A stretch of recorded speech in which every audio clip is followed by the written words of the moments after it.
로판에서 은근히 무서운 인물이 있죠? 바로 유모. 어린 주인공들을 보살피고 마지막까지 곁에 남아있는 아군. 그런데 또 계모의 끈앞풀로 투입되거나 태생이 약해서 아이를 학대하는 빌런. 어디까지가 설정일까요? 유모의 진짜 정체 탈탈 털어보겠습니다. 아이를 씻기고 재우고 놀아주는 로판 유모는 사실 보모입니다. 유모의 본업은 키우는 게 아니라 젖을 주는 것이기 때문에 출산 직후 수유를 할 수 있는 여성만 유모가 될 수 있었죠. 아이가 젖을 떼고 나면 본업이 끝났으니 퇴직하는 경우가 많았는데요. 로판처럼 남아서 아이를 돌보는 보모로 일하는 경우도 가끔 있었습니다. 귀족이나 왕족은 직접 육아나 보육을 하지 않는 것이 일반적이었기 때문이죠. 그래서 주인공이 버림받아도 끝까지 곁에 남고 심하면 대신 죽기까지 하는 가족 같은 존재, 충직한 눈물치 특기형 유모는 가능한 설정입니다. 그리고 로판 유모가 여주가 결혼할 때 따라가기도 하잖아요. 실제로 보모가 된 유모는 여자아이가 시집갈 때 따라가기도 했습니다. 여성의 결혼이 남편 집으로 혼자 들어가는 일이 아니라 자기 수행단도 함께 옮겨가는 일이었기 때문인데요.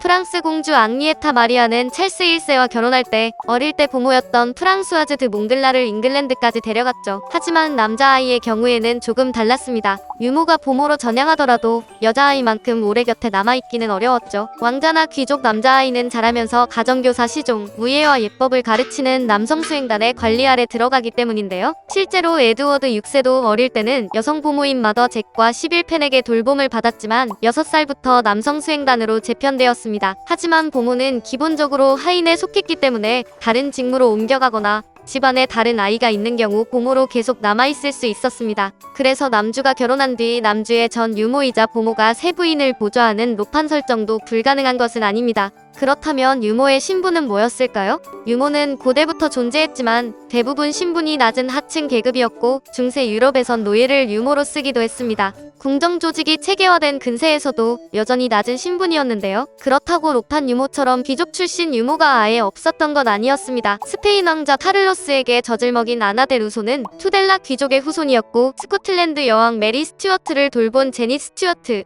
레이디 플레밍은 제임스 4세의 사생아로 왕족 혈통을 가진 귀족 여성이었습니다. 다만 이 경우는 어린 여왕의 보모이자 가정교사에 가까운 역할이었죠. 유모는 대체로 낮은 신분이었지만 아이의 성장에 큰 영향을 주는 존재였기 때문에 다소 애매한 위치에 있었습니다. 높은 신뢰와 영향력을 가진 특수한 직무였죠. 근세 왕실의 유모는 토지나 주택, 연금을 지원받는 경우도 있었습니다. 남주와 여주의 측근으로 할 말 다하는 로판 유모도 충분히 가능한 설정인 거죠. 그렇다면 아이를 학대하고 독살하는 계모 피, 악역형 유모? 네, 가능한 설정입니다. 젖을 먹이며 아이의 몸에 가장 가까이 접근할 수 있는 존재였으니까요. 특히 왕자나 후계자처럼 정치적으로 중요한 아이의 유모를 채용할 경우 유모의 성품, 출신 평판, 건강 상태를 꼼꼼하게 따졌는데요. 17세기 프랑스 왕실에서는 유모 선발 과정에 궁정산파와 왕실 의사가 참여하기도 했습니다. 그런데 여러분, 우리가 잊고 있는 것이 있어요. 유모의 아이.